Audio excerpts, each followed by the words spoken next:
0 to 500,000. Okay, untuk lelong pula dia tak ada nilai, dia mempunyai nilai pasaran yang tinggi, kuantiti yang banyak, terdapat permintaan yang tinggi untuk membelinya. Okay, yang ni saya boleh kaitkan dengan stok vaksin lah. Stok vaksin ataupun sebab perkeliling ni dia cater untuk semua kementerian, bukan untuk KKM saja kan. So dia boleh juga untuk macam JPJ, dia ada macam kenderaan-kenderaan sita kan yang disitakan. So dia masih ada nilai yang tinggi, nilai pasaran. Nanti dia kuantiti dia banyak, permintaan untuk beli kenderaan tu pun ada. So dia boleh buat secara lelong.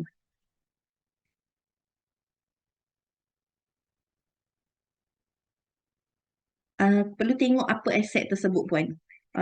Puan-puan daripada PKD Kota Setan. Kena tengok apa aset tersebut baru saya boleh advise apa kaedah yang kita boleh tukar.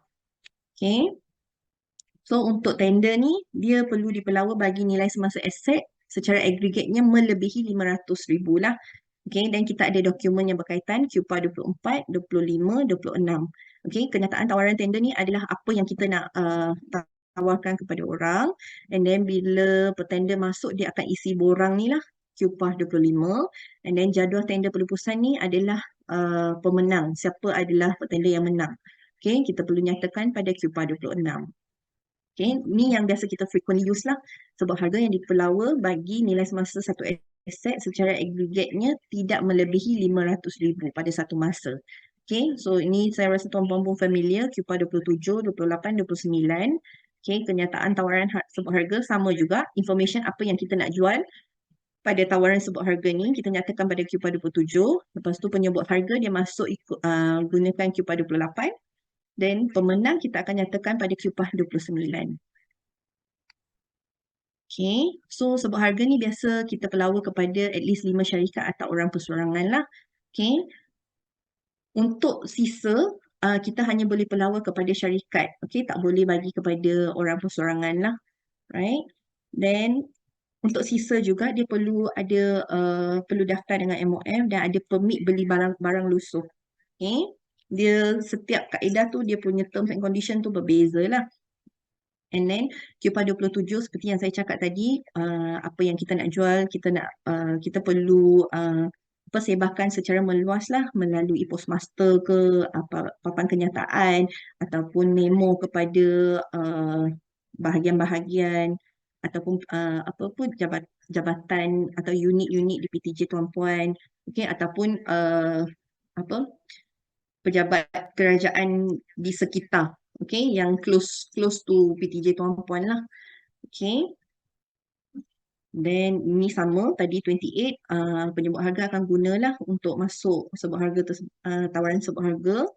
And then kita perlu pamerkan kenyataan tawaran sebut harga tu di papan kenyataan lah. Okay, tempoh sekurang-kurangnya 7 hari berturut-turut. And boleh dilaksanakan sama ada melalui pos berdaftar, pos laju, serahan tangan atau email. Okay, yang senarai daftar sebuah harga ni untuk record purpose lah. Katakan kita ada 10 orang penyebut harga, so kita untuk tracking purpose, record purpose saja. Okay, buat satu nombor nombor siri untuk pengawalan. Okay, harga simpanan ni dia sama, dia adalah nilai semasa aset. Okay, berdasarkan nilai semasa di QPA 21 lah. Dalam perkeliling ni dia ada guna harga simpanan, ada guna nilai semasa. So both ada same lah baki nilai sisa aset tersebut. Okay, so biasa kita akan compare lah tawaran-tawaran yang masuk tu. Okay, kalau kita rasa semua tawaran yang kita terima tu adalah way much lower dari apa yang kita tawarkan tu, kita boleh buat pelawaan semula. Okay, kalau tak ada orang masuk juga, kita boleh mohon pindah kaedah lah. Okay, macam contoh yang saya bagi tadi kan, HKL tu, dia kata, puan, saya rasa tak sesuai lah model ni, dah lama ni semua. Kita sepatutnya buat sisa, jualan sisa. So, dia angkat permohonan pindah kaedah lah. Make sure pindah kaedah atau lanjut tempoh sebelum tamat tempoh kelulusan pertama. Right? So, biasanya dia ni tak boleh ada conflict of interest lah. So, pegawai-pegawai yang ada kepentingan tak boleh apa masuk untuk apa jadi jawatan kuasa untuk penilaian sebuah harga ni lah. Okay. Urus setia pun tak boleh masuk, tak boleh menyertai sebuah harga. Dan tempoh sah laku sebuah harga adalah tidak melebihi 90 hari lah. Okay, kalau nak lanjut lagi perlu dapat mohonkan pelanjutan lah, dikemukakan kepada pengurusi lembaga perolehan agensi atau kuasa melulus. Okay, so untuk sebuah harga ni untuk setiap tender sebuah harga untuk lelong dia ada percentage dia, berapa dia punya harga deposit yang perlu dibayar lah. Untuk tender 10%, maksimum 10,000. Okay, untuk sebuah harga ni 5%, maksimum 5,000 lah. Alright, boleh dibuat secara draft bank yang berlesen atau wang pos, diakankan mengikut arahan perbendaharaan. Okay, deposit ni nanti kita akan selaraskan. Contoh katakan dia dah bayar aset tu 5,000, dia dah bayar 1,000. So nanti kita akan knock off lah. Okay, balance dia perlu bayar 4,000 sahaja apabila dia datang ambil aset tersebut lah. Okay, so untuk sebuah penyebut harga yang tak berjaya tu kita perlu maklumkan balik, boleh melalui phone call ataupun sebaiknya secara menulis lah. Okay, through letter, and then kita pulangkan balik deposit. Okay, katakan penyebut harga tu dia dah menang tapi dia kata saya rasa tak nak lah. Okay, dia tak nak aset tu pula. So deposit yang dia bayar tu burn lah. Okay, so next step kita tengok lagi tempoh berapa masa ada lagi. Tindakan pelupusan 6 bulan kan. So sama ada kita boleh buka perlawanan semula ataupun kita pindah kaedah, tengok dia punya situasi. Dia situation based. Okay. So ni adalah peti tawaran sebuah harga. Kita akan tengoklah uh, apa flow dia ni. Okay? Lepas kita dah isi Q27 and then pembida masuk, so peti tawaran ni hendak disediakan, dilabelkan tajuk rujukan sebuah harga, ditutup pada tarikh yang waktu ditetapkan lah. Okay, biasa adalah 12 jam tengah hari, hari bekerja. Okay. Kita perlu pastikan apa-apa borang penyebut harga yang Q27, 28 yang kita terima tu diterima sebelum tarikh dan waktu ditutup. Okay. Yang lewat diterima tu memang kita takkan proses lah. Okay, tak boleh dipertimbangkan. Okay. Lepas kita dah tutup peti tawaran ni, kita perlu buka untuk menilai lah. Okay. So jawatan kuasa pembuka sebuah harga ni dibuka dan dilantik oleh tu jabatan bahagian secara bertulis. Okay, mesti kena ada surat pelantikan. Okay, biasa kalau kita masuk audit ni semua adalah documentation yang kita akan tengok lah. Okay, terdiri daripada 2 orang pegawai yang mana seorang PMP. Okay, so jawatan kuasa sebuah harga ni kita boleh gunakan jawatan kuasa perolehan yang sedia ada. Alright. So tugas dia perlu buka peti tawaran pada tarikh yang waktu yang ditetapkan, beri nombor kod kepada setiap dokumen. So tanda tangan ringkas lah kalau ada apa-apa pindaan ataupun mistake pada tawaran sebuah harga tu, boleh buat sikit pindaan dan initial. Okay. Dan rekodkan pada jadual, sorry sini typo merekodkan pada jadual sebuah harga Qpah 29 lah, mencatatkan kod penyebut harga dan harga yang ditawarkan. So next, penilaian sebuah harga. Kita ada pelantikan penilaian sebuah harga dibuat secara tulis oleh ketua jabatan. Okey, sama jugalah keahlian jawatan kuasa penilaian ni dianggotai sekurang-kurangnya 2 orang pengurusi dan seorang ahli. Okey. So penilaian ni disiapkan dalam tempoh 14 hari lah daripada tarikh tawaran sebuah harga dikemukakan kepada jawatan kuasa. And laporan ni perlu ditandatangani seperti biasa. Okey. Next. So jawatan sebuah harga ni biasa dia perlu pertimbangkan sebuah harga tu dengan memilih sebuah harga yang tertinggi dan menepati syarat-syarat lah. Okay. Kalau katakan dia harga tinggi tapi katakan jualan sisa. Okay. Yang masuk tu adalah orang persorangan. Dia bagi tawaran harga 10,000 tapi syarikat 8,000. Tapi jualan sisa kan tak boleh award kepada persorangan. So walaupun dia bagi harga tinggi, kita tak boleh pilih dia. Right? Dan jawatan kuasa sebuah harga perlu berpuas hati kepada semua penyebut harga yang telah beri peluang yang sama lah. Kita tak boleh bias lah. Right? Dan bermesyuarat untuk memutuskan sebuah harga. Pertimbangan sebuah harga secara edaran tidak dibenarkan dan apa-apa perbincangan dan keputusan perlu dicatat dan dibinikkan, ditandatangani oleh pengurusi dan ahli jawatan kuasa. Ini semua adalah buktilah, okay, pemilihan sebuah harga ni adalah sama dan apa yang kita pertimbangkan, apa dia punya, sama ada dia menepati semua syarat-syarat ke tidak. Okay. asas-asas pemilihan dia perlu dicatat dengan jelas lah. Okay. Keputusan jawatan sebuah harga ni perlu sebulat suara. Okey, kalau tidak sebulat suara, hendaklah dikemukakan kepada lembaga perolehan agensi lah untuk keputusan. Okey, dan jawatan kuasa sebuah harga ni perlu pastikan harga tawaran yang diterima adalah tertinggi. Okey, semua adalah tertinggi. Okey, ni pun favorite question. Biasa orang akan tanya, Puan, kalau kurang daripada 70%, boleh tak? Contoh tadi 10,000 kan nilai semasa. So ada yang masuk 6,500, ada yang masuk 5,000. So boleh tak kita terima? So kita tengok dulu condition situasi tu. Okey, katakan dia baru pertama kali sebut harga kan. Okey, kita test dulu. Pembida masuk, dia bagi harga macam mana. Okey. Mungkin ada yang bagi 8,000. So kita award lah kepada 8,000 tu. Tak semestinya kita kena jual pada harga 10,000. Okey, dia paling lowest 7,000 lah. 10,000 tu 70%, 7,000 tak perlu justifikasi. Kalau kurang daripada 7,000, perlu ada justifikasi lah daripada jawatan kuasa sebuah harga tu. Mungkin itu adalah kali ketiga kita dah buat tawaran sebuah harga. Tak ada orang minat. Tapi yang minat tu mungkin 2 orang tu je. Okay, 2 orang tu tawarkan seorang tu 5,000, seorang tu 6,500. Okay, so dia kurang daripada 70% harga simpanan. So kita pilih yang 6,500 dengan justifikasi lah. Mungkin kalau kita buka semula lagi ataupun kita mohon PEP baru, harga aset tu, nilai semasa tu lagi berkurang. Okay, so ini contoh untuk jualan sebuah harga real life case. Okay. Kadang-kadang bila kita buat tawaran sebuah harga ni, make sure PTJ yang uruskan jangan bagi terlampau banyak information kepada pembida yang masuk tu. Okay. Yang ni too much of information lah dia dapat. Okay. Sampai dia buat aduan melalui SISPA.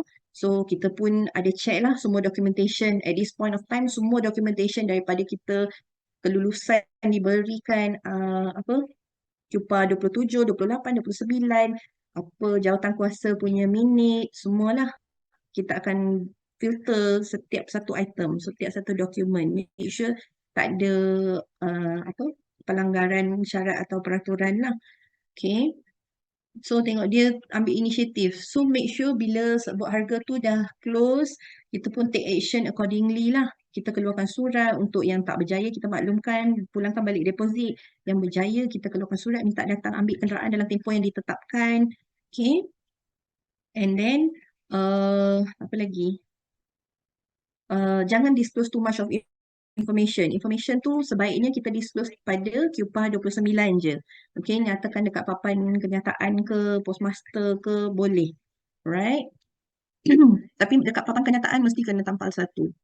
Right? So next kita masuk kepada jualan sisa. Okay, jualan sisa ni biasa dilaksanakan bagi aset ahli selain bawahan terjadual sisa pekerjaan. Aset yang boleh dilupuskan adalah aset yang tak boleh digunakan dalam bentuk atau fungsi asalnya. Okay, ni boleh jadi krom, besi, tembaga tu semualah. Okay, emas. Okay, kadang-kadang dalam alat perubatan kita pun ada emas, silver, krom kan. Okay, so jualan sisa ni dia pun ada 3 jenis. Jualan sisa terus di mana yang ni tuan-puan kena KIV juga. Ni nampak nilai perolehan asal. Tadi untuk jualan sebuah harga, untuk jualan biasa tu, kita nilai semasa, based on nilai semasa. Okay. So difference dia dekat sini lah. So jualan sisa terus ni, nilai perolehan asal bagi aset tu perlu kurang daripada 50,000 lah. Contoh katil pesakit ataupun wheelchair. Okay. Setiap satu wheelchair tu mungkin RM800. So kita boleh buat jualan sisa terus lah. Katakan wheelchair tu RM800 tapi kita ada 1,000 unit. Okay. So 1,000 unit tu dah 800,000 kan. So aggregate-nya dah tak boleh lah kita ikut jualan sisa terus ni. Kita perlu buat through jualan sisa sebuah harga. Okay. So jualan sisa sebuah harga ni pun harga dia nilai perolehan asal 50,000 hingga 500,000. Jualan sisa tender adalah 500,000 ke atas lah untuk nilai perolehan asal. CUPA dia sama. Dia akan guna balik CUPA yang kita guna untuk jualan biasa tu. Okay.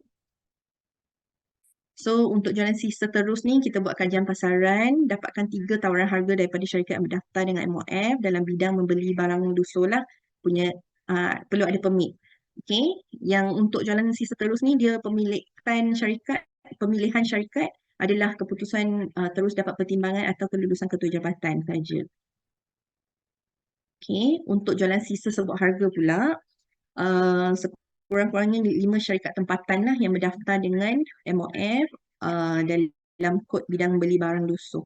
So sama, yang ni gunakan QPA 27, 28, 29 juga. Okay, untuk jualan sisa tender, kita terbuka kepada syarikat tempatan, sama juga berdaftar dengan MOF. Dia mesti jualan sisa je, ingat mesti kena ada kod bidang beli barang lusuh. Okay, then pelaksanaan tender ni ikut paragraf 11 lah. Okay. Bagi Sabah dan Sarawak saja, jualan sisa boleh dilaksanakan kepada mana-mana syarikat yang berdaftar dengan MOF. Okay. Untuk Semenanjung, dia perlu daftar dengan MOF dan ada kod bidang beli barang lusuh lah. Okay. Tapi untuk Sabah Sarawak tak perlu. Okay. Dia janji dia daftar dengan MOF Sabah, MOF Sarawak, dia dah boleh. Okay. Dan jualan sisa boleh ditawarkan kepada syarikat sajalah, tak boleh kepada individu. Ini untuk elakkan macam fraud yang individu yang collect besi buruk tu kan. Macam orang curi pun pergi jual dekat dia. Untuk elakkan benda-benda macam tu lah. Okay. Dan harga simpanan bagi jualan sisa adalah dikecualikan. Okay. So biasanya katakan wheelchair ke macam katil tadi yang besi kan. Autoclave ke apa kan. So dia punya nilai semasa tu kalau PEP tu kosong, boleh je kosong. Sebab dia akan based on nilai pasaran pada masa tu. Tembaga tu berapa, silver tu berapa. Okay, so kita akan pilih lah. Tapi ada juga pertanyaan, macam mana kita nak pilih syarikat kan? Kalau kita tengok, takkan kita nak panggil 3 syarikat, 5 syarikat datang timbang kita punya barang kan? Tak mungkin lah kan? So kita dapatkan quotation. Okay, untuk 100 gram atau tengoklah kilo, 1 kilo berapa you punya offer. Okay, RM10 ke, RM12 ke, RM13. So dari sana kita buat pemilihan lah. So tak kira mana-mana syarikat dia datang timbang, berapa kilo yang kita ada, kita ikut kilo tu. Okay. So kalau Jabatan Institut Bahagian LPKKM yang mempunyai kuantiti sisa aset alih yang banyak, jangka masa panjang, boleh wujudkan kontrak pusat panel dengan mendapatkan kelulusan MOF lah. Okay. So kenderaan yang telah dilupuskan secara sisa tidak boleh didaftarkan semula. Okay, untuk tujuan pameran ke, pembelajaran ke, kita nak letak dekat museum semua, kita dah tak boleh guna on the road lagi lah. So kita perlu buat pembatalan dengan JPJ. Okay. Okay. Saya jawab sikit soalan ni. Sebut harga hanya kepada orang perseorangan saja yang beli maklum balas dan berminat, bolehkah kita proceed ke kena tunggu 5 orang? Kita bagi dalam time frame tu lah. Kalau time frame tu sempat, kita masih macam masih tempoh dia ada lagi, belum tamat tempoh. So kita offer, tunggu offer tu masuk. Kalau tak ada, dah tamat tempoh, 1 orang je pun kita proceed. Jualan sebuah harga syarikat individu yang masuk tu perlu permit lesen. Tidak perlu. Kalau jualan sebuah harga biasa individu tu tak perlu apa-apa permit. Penyebut harga adalah syarikat Bumi Putra yang okey, penyebut harga adalah syarikat. Okey, kita akan pergi next ni untuk Encik Nur Hisham ni. Penyebut harga adalah syarikat berdaftar Bumi Putra berdaftar dengan MOF. Okey, tidak sebab okey, kes ni isu berkenaan tawaran jualan sisa sebuah harga ni pun ada kes masuk. Kalau tuan-puan tengok selaras dengan paragraf 14.5 PPTPA, jualan sisa hanya boleh ditawarkan kepada syarikat saja dan tidak boleh ditawarkan kepada orang perseorangan. Para ni tidak menghadkan untuk Bumi Putra. So saya pun telah buat semakan dengan MOF. MOF berpandangan bahawa tiada keperluan lah untuk jabatan mensyaratkan keutamaan kepada Bumi Putra. Okay. So kes ni pun real case juga. Ada pembina dia masuk, dia buat komplain, dia kata kenapa dalam TPA, kadang-kadang dia orang lagi pandai daripada kita. TPA tak nyatakan pun ada Bumi Putra kan. So dia fight lah. So apa yang maklum balas kami pun buat siasatan semua. Sebaiknya kalau tuan-puan ada syarat tambahan, nyatakan dalam jelas. Dalam syarat dan peraturan sebuah harga ke, sisa ke, masukkan dekat sini. Kita mau bagi preference kepada syarikat Bumi Putra lah. so that benda tu tak backfire dekat kita sebab perkeliling tak nyatakan. Okay, kalau TPA lama dia award kepada keutamaan kepada syarikat Bumi Putra lah, tapi sekarang syarat tu dah digugurkan, right? So far okay. Kalau pembida yang berjaya tetap menarik diri, adakah bayaran deposit pembida dikembalikan? Tak boleh.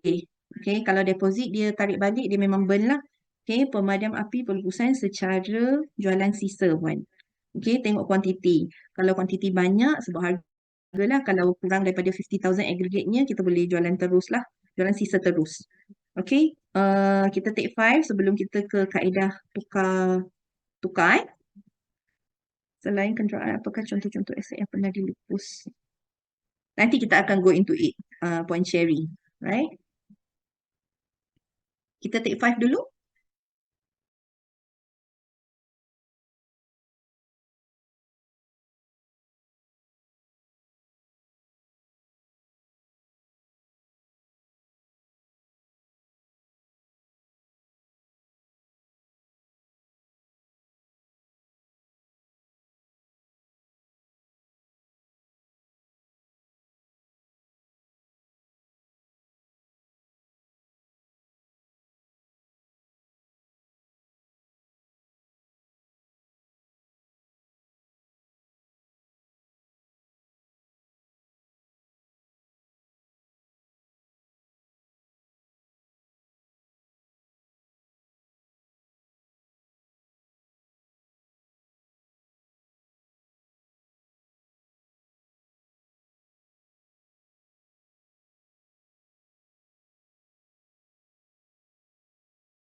Okay, kita boleh sambung ke?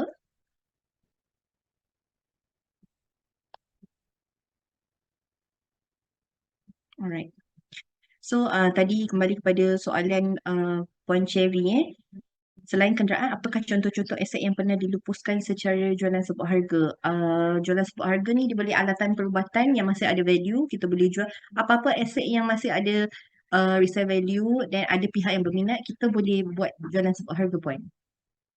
Okay, tapi most of the time dekat KKM ni aset-aset yang kita nak jual tu dah macam sebab kita pun peruntukan limited and untuk dapatkan aset baru pun susah. So biasa kita akan guna sampai aset tu memang wear and tear lah. Okay, so at that point of time bila nak lupus secara jualan tu dah tak bersesuai lah.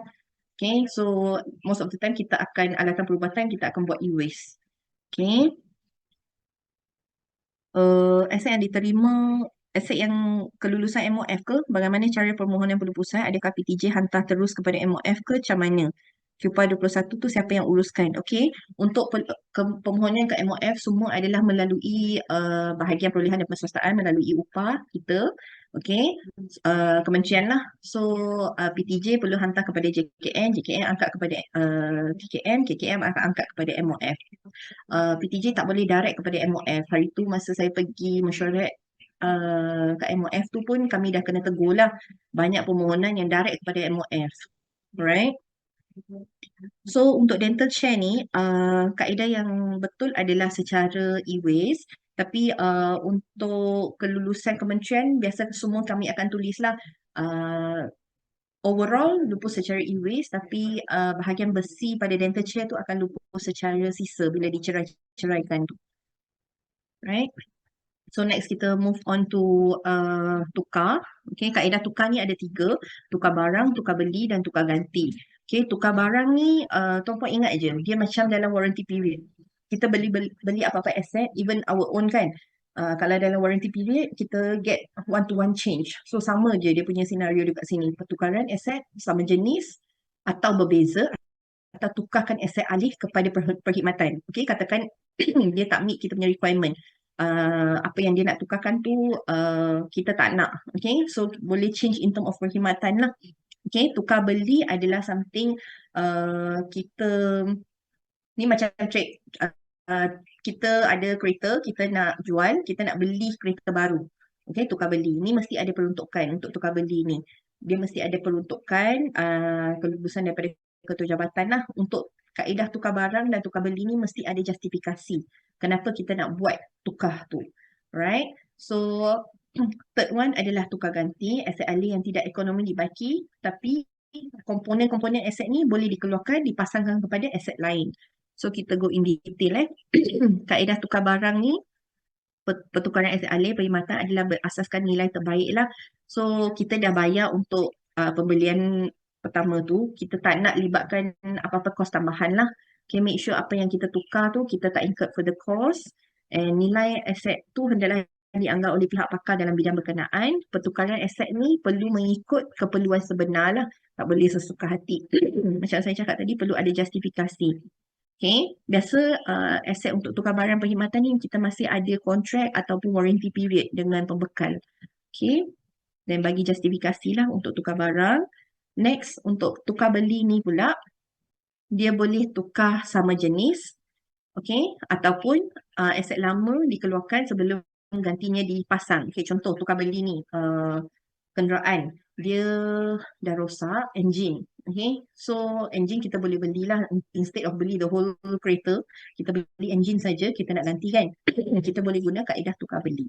Okay, engine yang lama tu kita akan dispose mengikut kaedah tukar beli. Aset yang engine yang baru tu kita akan daftar semula lah secara berasingan, gunakan satu nombor siri pendaftaran yang berasingan ataupun daftar sebagai aksesori kepada kenderaan induk tu.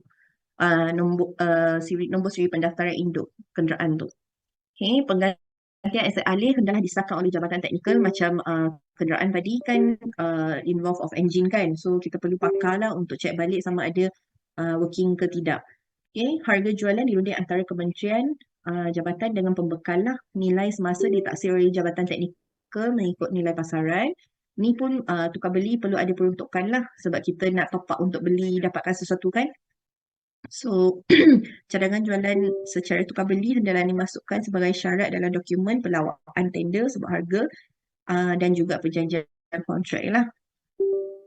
Okay, kita boleh in return lah sebab mungkin macam enjin tu dia kita dah guna kenderaan tu lama and then kita dapatkan enjin baru, so mungkin ada dia punya warranty period untuk enjin baru tu, so semua ni perlu ada documentation lah.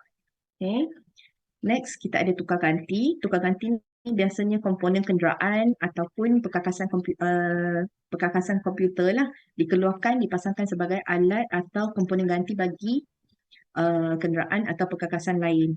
Okay, contoh macam ambulance, dia dalam ada stretcher, tangki gas, gun tu semua kan. So mungkin bila satu kenderaan tu dia accident, mungkin internal dia okey lagi. Kita boleh keluarkan, kita boleh transfer kepada kenderaan lain. Right? Sama juga macam monitor desktop set kita yang ada. Okay, mungkin screen pecah. Tapi CPU dia masih working. So kita boleh transfer lah kepada aset lain. Okay. So pelepasan secara tukar ganti ni dia boleh tukar sama jenis dan kegunaannya dia samalah diperiksa dan disahkan kesesuaiannya oleh pegawai teknikal. Alat atau komponen tukar ganti yang dipasang kepada aset alih penerima perlu direkodkan pada bahagian B QPAR 3. Okey, kalau tuan-puan familiar, kita ada daftar harta modal, surat beranak aset kita kan, QPAR 3. So QPAR 3 ni dia ada bahagian B pula. So B tu kita akan list down lah setiap satu aksesori dia dalam QPAR 3B ni. Okay, katakan tadi monitor induk. So dalam QPAR 3B ni kita ada mouse, ada keyboard, ada printer. Okay, so bila printer tu rosak, so dia ada kolom juga.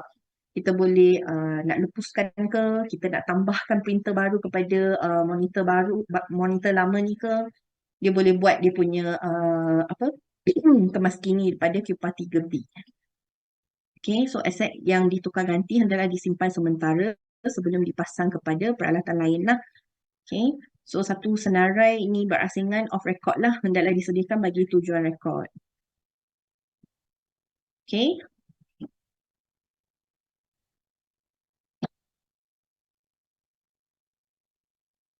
Okay. So next kaedah pelepasan hadiah dan serahan. So yang ni yang tadi saya cakap, dia people tend to confuse hadiah, serahan dengan pindahan. So pindahan kita dah tahu dia adalah kepada kerajaan persekutuan. Okay, agensi kerajaan persekutuan. Untuk hadiah pula, dia kepada pertubuhan, persatuan, rumah-rumah ibadat, rumah-rumah kebajikan, masyarakat dan seumpamanya yang diiktiraf oleh kerajaan persekutuan lah. Okay, biasanya macam PBSM, masjid-masjid, kita boleh bagi secara hadiah. Okay.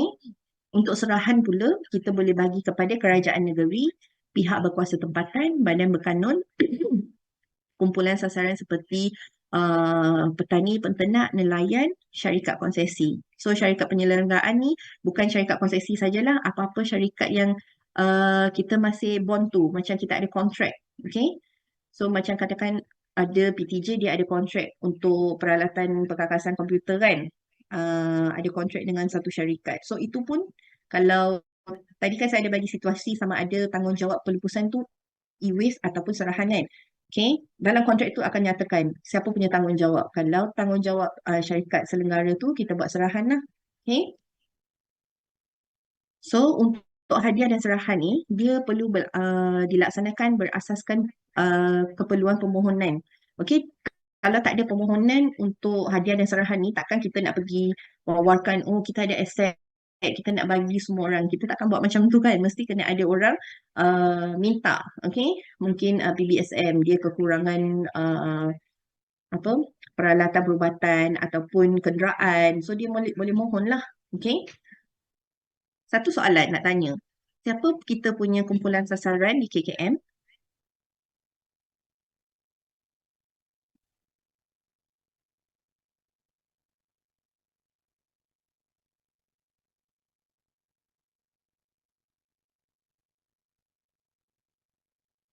Siapa kita punya kumpulan sasaran di KKM? Ya, betul. Puan Nur Alia Zarmani. Betul kita punya kumpulan sasaran adalah patient kita. Okay, kita pernah bagi serahan breast pump, ventilator, portable ventilator. okay, wheelchair. So semua ni adalah secara kaedah serahan. Alright. So biasanya untuk hadiah dan serahan ni bila kita nak bagi, kita dah tak nak tanggung apa-apa kos lah. Okay, kos pengendalian pengangkutan perlu ditanggung oleh penerima. Okay, next untuk kalau ikutkan pekeliling hadiah dan serahan, PEP dikecualikan lah. Right? Kenapa dikecualikan? Sebab kita dah tak perlukan aset tersebut and ada permohonan. Dan kita tak perlu nilai sebab kita bukan nak jual kepada pihak ketiga, kita nak tahu nilai semasa dia semua tak perlu. Mungkin dia melebihi keperluan jabatan. So kalau kita nak ikut kaedah hadiah dan serahan ni, PEP dikecualikan lah. Okay, kalau disertakan pun kami terima juga sebab kadang-kadang pemohon tu dia adalah tidak diiktiraf oleh kerajaan persekutuan ke kan. So kita akan cadangkan, kita akan overrule show lembaga pemeriksaan pelupusan. Kita takkan ikut hadiah atau serahan. Kita akan showkan, tengoklah condition kenderaan tu. Kalau dia punya nilai semasa ada 20,000 lagi. So kita mungkin tukar show lah. Kita akan, kuasa melulus akan showkan jualan sebut harga. Okay, katakan nilai dia kurang. So kita akan sisa ke. Tengoklah macam mana. Alright. Ataupun kita akan cadangkan jangan bagi dekat orang tu. Mungkin bagi dekat orang lain yang ada keperluan lah. Mungkin dapatkan macam institut belajar ke, mereka ada keperluan untuk aset tersebut, boleh juga mereka mohon. Okay. So untuk hadiah dan serahan ni sebab dia tak ada satu bukti macam mana kita nak tahu transaksi itu berlaku kan. So kita perlu bukti kita adalah dokumen akuan penerimaan ni lah. So ni adalah contoh. Okay, ni untuk kenderaan tapi tuan-puan boleh gunakan untuk kesesuaian lah kalau untuk peralatan lain. Okay, so pada sekian-sekian tarikh penerima dah ambil kenderaan atau aset tersebut lah. So this is the proof of macam kita dah serahkan aset tu kepada pihak luar. Right? So untuk hadiah dan serahan ni penerima adalah entiti yang bukan profit oriented lah. Okay, and apa yang dia tengok tu, apa yang kita ada, sedia ada aset tu dia ambil je terus. Dia tak boleh cakap, oh ni baiki ni dulu, baiki tu dulu, tak boleh. Okay, as is where it is basis lah. So semua perbelanjaan, dismantle, angkut, semua ditanggung oleh penerima. And selepas tarikh, tadi kan ada surat akuan penerimaan ni, tarikh yang dia datang ambil kenderaan tu, kita dah tak ada liability ke atas aset tersebut lah. Okay. Tapi untuk tuan-puan yang mungkin tak familiar, kita ada untuk kenderaan, kita ada garis panduan kan. Untuk kenderaan saja kita tak menggunakan surat akuan penerimaan ni lagi. Ni hanya untuk aset-aset lain lah. Untuk kenderaan kita akan menggunakan surat aku janji. Saya akan go into it nantilah. Okay. So untuk pelupusan hadiah ni, biasa dia perlu kemukakan Q41, borang pelupusan tu nyatakan apa yang dia nak bagi. Perlu ada surat permohonan daripada calon penerima, CJ pendaftaran lah, okay. Pendaftaran pertubuhan ROS penerima, and then surat pengesahan calon penerima. Saya tak lampirkan, sorry. Then dokumen tambahan, katakan dia adalah pertubuhan NGO, dia perlu ada ni lah JPPM punya sijil atau pengesahan. Kalau ada masjid surau rumah ibadat, dia perlu ada macam sijil daripada JAIM ke, okay, Jabatan Agama Islam lah. Rumah kebajikan kita boleh dapat daripada Jabatan Kebajikan Masyarakat. Okay, untuk institut pendidikan Mahat Tafiz ni semua kita boleh dapatkan daripada Kementerian Pendidikan ataupun samalah Jabatan Agama Islam lah. Okay, make sure sebab semua syarikat dia mesti akan berdaftar tapi pengesahan daripada agensi berkenaan ada ke tidak kita perlu tahulah sebab kita mana-mana orang boleh buka je syarikat, boleh create je SSN kan, tapi dia diiktiraf ke tidak, next point of check tu kita akan refer ni lah.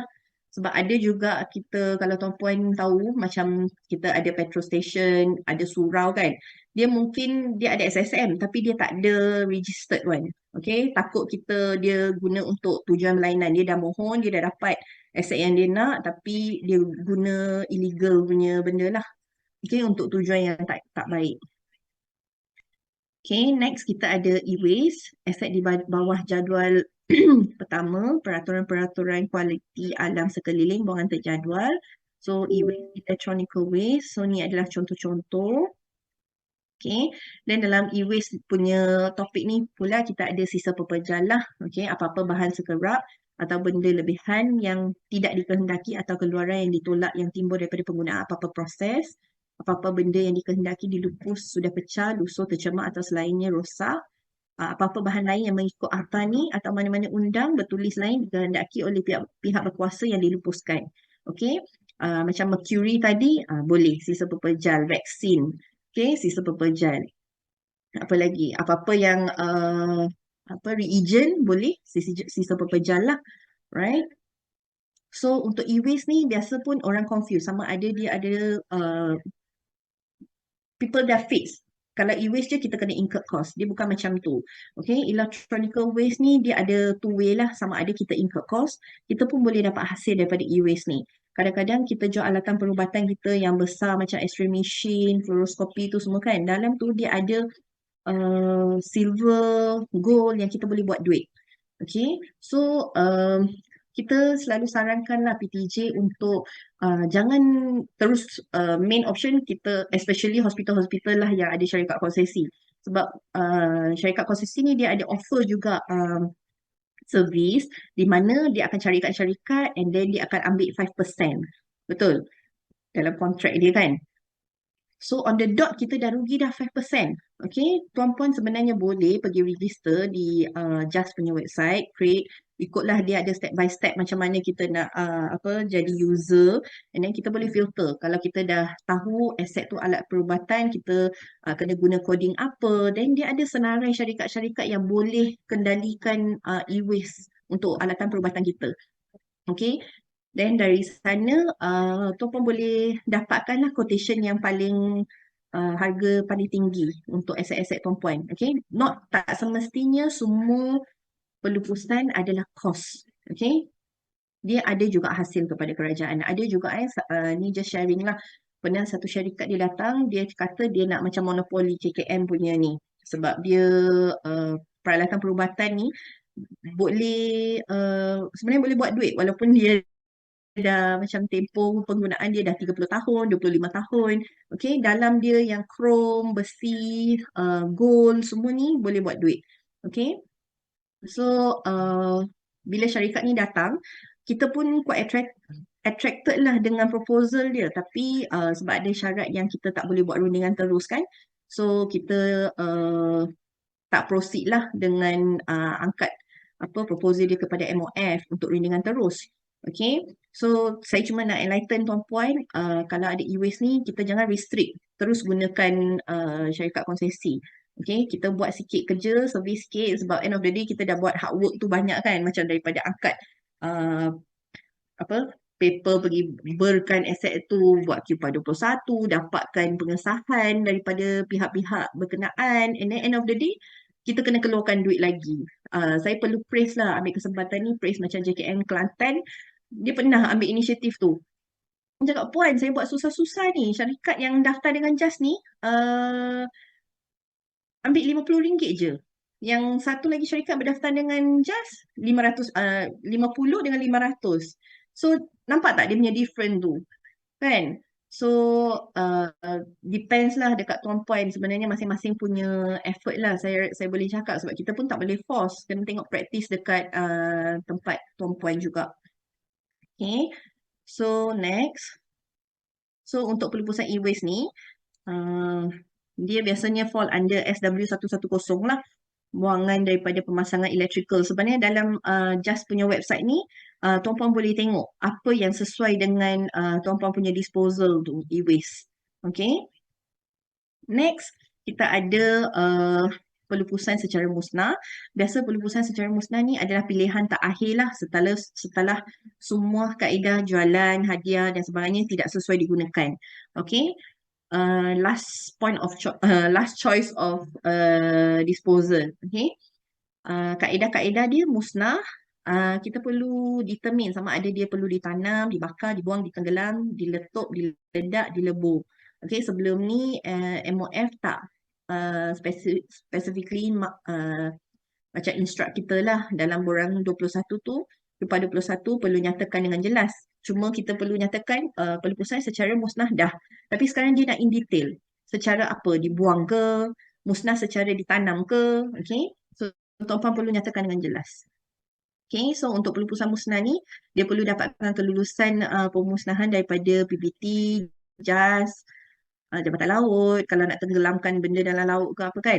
Ataupun pihak berkuasa lain mengikut mana-mana yang berkenaan lah. Okay, mematuhi peraturan garis panduan yang ditetapkan oleh pihak berkuasa. So, bahan-bahan yang boleh digunakan sebagai alat ganti hendaklah ditanggalkan, dikeluarkan terlebih dahulu untuk kegunaan akan datang. Okay, ini sama dengan macam aset tukar ganti tu. Okay, kita dah tahu aset yang kita nak tukar ganti tu kita nak lupus kan. So, kaedah pelupusannya tukar ganti. Tapi kita dah tahu aset induk tu dia dah kekurangan sesuatu aset. So, bila kita nak musnahkan sesuatu aset tu, kita tengok kalau aset yang kekurangan aksesori tu, ada tak aset-aset musnah ni boleh gantikan. So, kita boleh keluarkanlah daftar sebagai aksesori kepada aset yang tadi kita tukar ganti tu. Okay. Tindakan bersesuaian sebagai diketuk potong ni perlu diambil terlebih dahulu lah, perlu dibuat lah. Okay. Sebelum menjual ataupun bagi aset alih yang mempunyai unsur-unsur keselamatan, tiada sebarang maklumat boleh diakses lah. Ni boleh sanitasi data ataupun macam untuk badan beruniform punya mereka ada pistol kan. So perlu make sure lah everything is in place lah. Peluru dia tak ada ke. Okay, sebab dia cover bukan untuk KKM saja perkeliling ni. Seperti yang saya cakap tadi lah. So untuk pelupusan musnah ni, Ketua Jabatan perlu lantiklah 2 orang pegawai di grade yang bersesuaian, biasa boleh 19 and above, untuk menyaksikan bahawa aset tersebut telah dimusnahkan. Okay, so 2 orang pegawai ni bertanggungjawab untuk tanda tangan lah sijil penyaksian pemusnahan aset alih. Okay, apabila pemusnahan ni selesai. Alright. Akhirnya kita ada kaedah-kaedah lain kelulusan MOF. Kaedah-kaedah lain ni, whatever that macam tuan-puan dah rasa tak fit tadi daripada jualan, kita ada 3 jualan. Jualan sisa pun kita ada 3 jenis jualan sisa. Tukar kita ada 3 tukar, e-waste, musnah, serahan, hadiah kan. So semua tak fit. So kita boleh gunakan kaedah-kaedah lain. Contoh okay, katakan kita ada KP, mantan KP kan, dia bersara and then dia nak macam laptop yang selama ni dia gunakan untuk tugas harian dia. Okay, so jual kepada dia, jualan sebuah harga kurang sesuai sebab jualan sebuah harga kena 50,000 atau 500,000 kan. Then jualan sisa tak boleh sebab dah tak boleh guna pada bentuk dan fungsi asalnya. E-waste tak sesuai sebab kita kena bagi dekat syarikat yang ada kod SW110 tu kan. Musnah tak sesuai sebab dia boleh gunakan lagi. Hadiah dia bukan pihak yang terima hadiah tu. Kan tadi kita ada pertubuhan, persatuan, rumah-rumah ibadat, rumah kebajikan kan. Bukan, serahan pun dia bukan. Kalau kumpulan sasaran, dia bukan kumpulan sasaran KKM. Betul tak? So, kaedah yang sesuai digunakan adalah kaedah-kaedah lain. So, ini dia depends, different situation lah. Dia ikut situasi, dokumen-dokumen sokongan yang diperlukan adalah berbeza. Okay, katakan untuk yang mantan KP ni, Dr. Nur Hisham, dia perlu kemukakan surat yang dia nak beli komputer tersebut. Okay, and then kita pun dapatkan sumbangan dia kepada KKM berapa tahun kronologi lah sikit services dia dalam KKM, lagi apa, berapa harga yang dia ingin nak beli pada aset tu. Mungkin aset tu ada remaining value 3,000 lagi. So apa yang dia tawarkan, berapa mungkin dia minat untuk beli 1,000. Okay, so that kind of information lah. Right, so kita akan feed kepada MOF, then kita akan dapat kelulusan accordingly lah. Okay, ada juga kita senario lain di mana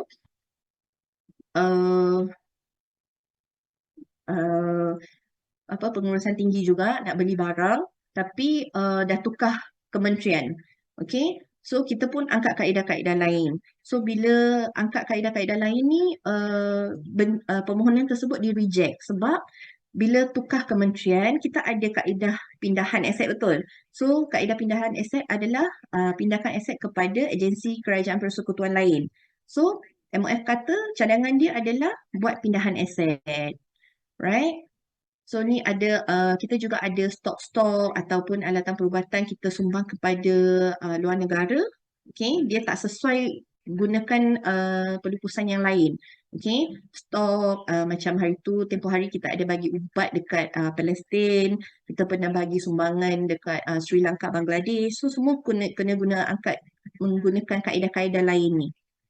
Okay, dia macam documentation dia varies lah, depends on the cases. Okay, next kita ada pelupusan kontrak melalui kontrak pusat. So yang ni apa yang saya boleh bagi contoh adalah macam kementerian ni kita ada BKP lah, Bahagian Khidmat Pengurusan sebagai penyelaras. Dia orang ada kontrak dengan macam apa pihak berkuasa tempatan, dia ada syarikat kan yang akan letak lah tong roro dia dekat kawasan KKM ni. And then BKP sebagai penyelaras dia akan keluarkan memo kepada semua bahagian minta buat pelupusan lah untuk macam 1 tahun tu 2 kali ke 4 kali macam tu. So that point of time tong roro tu akan datang, kita dah dapat kelulusan semua, kita akan pergi dam kita punya perabot ke kerusi ke dalam tong roro tu. So PTJ pun boleh buat benda macam ni. Okay, pelupusan melalui kontrak pusat. Perlu dapatkan kelulusan lah. Okay. Next, tindakan semasa melaksanakan pelupusan ni, kita perlu pastikanlah label hak kerajaan, nama agensi kerajaan pada aset tu dipadam, and JPJ pun bukan diberitahulah, kita kena hadir fizikal untuk batalkan pendaftaran kenderaan atau ada pertukaran hak milik, kita perlu buat juga. And kad pendaftaran kenderaan tu perlu diserahkan kepada pembeli lah. Okay, kalau jualan sisa memang kita dah batal rekod untuk simpanan kita je lah. Kalau kita jual kepada orang, so kita ambil salinan je. Salinan tu akan jadikan dokumen sokongan apabila tuan-puan kemukakan tindakan akhir pelupusan tu bersama QPA 23. Okay.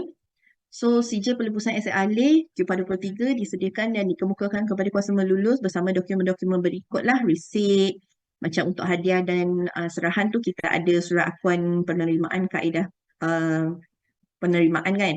Lepas tu untuk musnah kita ada sijil penyaksian pemusnahan dan kita ada untuk e-waste seperti yang saya cakap sama ada kita incur cost ataupun kita dapat duit. Okay, so receipt daripada jualan buangan terjual tersebut. Then next kita juga ada surat aku janji lah, yang ni yang baru, mungkin 1 year plus lah kita dah start guna surat aku janji ni. Dan kita ada geran yang telah dikemas kini. Okay, sama ada surat pembatalan hak milik ataupun geran yang telah ditukar, macam dia ada tulis lah pemunya lama, pemunya baru. Okay, and end of that, lepas kita dah jana sijil QPA 23 ni, automatic dalam sistem SPA tu, QPA 3, QPA 4 kita akan dikemas kini lah. So, dan sebagainya, semua ni akan serentak dikemas kini. Okay. So, ni sama juga flow dia untuk menyimak borang pelupusan QPA 21, pastikan dokumen sokongan seperti berikutlah. Masa flow JKN terima. Okay, ataupun PTJ sebelum kemukakan satu permohonan, pastikanlah information ni ada. Okay. Paling penting, kalau kita nak lepaskan sesuatu aset, QPA 21 borang tu mesti ada. Okay, itulah first point of reference. Next, kita perlu tengok aset tu ada lebih 5,000 atau untuk elektronik atau 1,000 untuk ICT. Ada perlu kemukakan PEP untuk setiap satu aset. Lepas tu justifikasi kalau untuk tukar, beli dan tukar barang. Okay, untuk kenderaan dia ada spesifik dia punya documentation yang diperlukan lah. Okay, gambar aset alih. Okay. Then daftar harta modal atau daftar aset bernilai rendah lah. Okay, kalau untuk hadiah dan serahan mesti kena ada surat permohonan daripada pemohon. Okay, dan laporan penyelenggaraan ni kita akan tanya jika ada keperluan lah. Kebiasaannya untuk kenderaan lah. Okay, kita akan tanya buku log. Right, so bersama semua dokumen ni kita akan angkat kepada PTJ akan angkat kepada JKN. Kalau kuasa melulus JKN, JKN akan bagi kelulusan lah. Kalau kuasa melulus KKM, KKM akan bagi kelulusan. Right? So, ni adalah contoh QPA 21 lah. Right? So, macam arahan yang terkini daripada MOF tu, semua perlulah bertype dan tak boleh bertulis macam ni. Tak ada kosong. Okay? tuan-puan perlu ingat daripada bilangan ni sampai ruangan justifikasi ni perlu diisi lengkap. Okey, maklumat daripada nombor siri pendaftaran sehinggalah nyata keadaan aset ni, bukan nyata keadaan aset. Daripada nombor siri pendaftaran hingga harga perolehan asal ni adalah information daripada QPAH 3. Alright, mesti sama. Okey. Nilai semasa pula daripada PEP lah. Kalau PEP kosong, nyatakan kosong. Okey. Keadaan aset ni nyatakanlah sama ada rosak ke apakah. Ini boleh ikut suka hati tulis macam mana? Ikut based on apa yang tuan-puan nampak lah pada aset tu. Okey. Show ni adalah 13 kaedah show pelupusan sahaja daripada pekeliling. Okey, justifikasi ni pun adalah justifikasi pelupusan. Yang tadi saya tunjuk dekat tuan-puan 10 justifikasi yang kita ada. Hanya 10 justifikasi itu saja boleh dinyatakan di sini. Right? Kalau nak justifikasi berlainan, dia kena depends on situasi. Okay, macam contoh tadi kita ada mantan KP tu kan, dia nak beli aset tu. So, justifikasi dia bukan usang, bukan tidak ekonomi dibaiki, bukan melebihi keperluan, tidak diperlukan jabatan, bukan. Dia bukan 10 tu. Okay, situasi macam tu, dia boleh tulis selain daripada 10. Kaedah-kaedah lain. Okay, in normal cases, dia akan ikut 10 justifikasi pelupusan yang ada dalam pekeliling sahaja. Alright. So, pegawai pemeriksaan 1 dan 2 ni perlu dilantik lah. Yang tadi QPAH 20, lantikan 2 tahun. So, tarikh lantikan ni perlu diisi. Tarikh pemeriksaan perlu diisi. Tak boleh blanko-blanko macam ni. Right? Okay, saya tunjuk contoh. Okay, ni untuk tujuan pembelajaran je, bukan nak pinpoint mana-mana pihak. Okay, tak perlu rasa apa-apa, kita sharing je untuk awareness semua orang. Okay, bukan nak burak-burakkan mana-mana pihak lah. Okay. Okay, contoh macam ni. Keterangan 6C MRS. Boleh nampak saya tengah share borang QPAH 21 contoh PDF.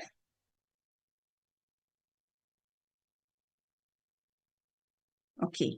Right. So, tengok bila kita dah nampak macam pencanggahan maklumat macam ni, kita akan query. Okay. Keterangan kenderaan, kita akan refer. Tuan-puan perlu ingat selalu, QPAH 21 selalu refer balik ke QPAH 19. QPAH 19 selalu kita refer balik ke QPAH 3. Okay. Turutan dia macam tu. Okay. So, ni dah consider lengkap dah, tapi ini minor lah. Dia punya mistake tu sikit sahaja. Right. So, bila tengok dekat sini, dia sebenarnya adalah PEP tulis 6CMRS. Okay. Sini tarikh perolehan 27 November 2001. Okay. Apabila kita tengok dekat QPAH 3, daftar dia 30 November 2001. Okay. Sini adalah jenis model GCMRS. Okay.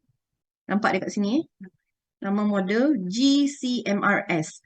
So, sebenarnya bukan kita cerewet ataupun kita very particular on this kind of mini-mini macam little-little mistake. Tapi bila permohonan ni angkat kepada MOF, dia akan reject terus. Sebab tu kita pun praktis dekat kementerian, kita pastikan semua maklumat yang dikemukakan oleh PTJ adalah betul lah, tepat. Okay? Right.